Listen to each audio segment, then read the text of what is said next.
Welcome guys. Here is how to remove notification from your Telegram.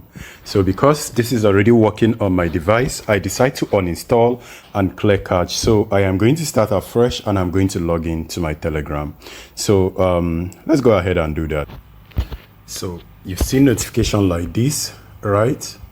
Usually this keep updating and showing you guys and showing everyone your notification, but what if you do not want to see this? There is actually an easy way. Just swipe left, click on the settings icon, and then on this area you can just do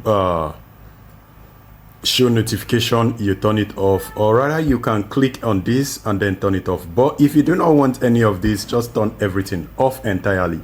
This is what I do because I make video with my phone, so I do not get interrupted when the notifications are coming in. So this, guys, is actually how you remove notification. This works for every app that you use. So use this and let me know if it works for you. Thank you for watching this video. Stay safe.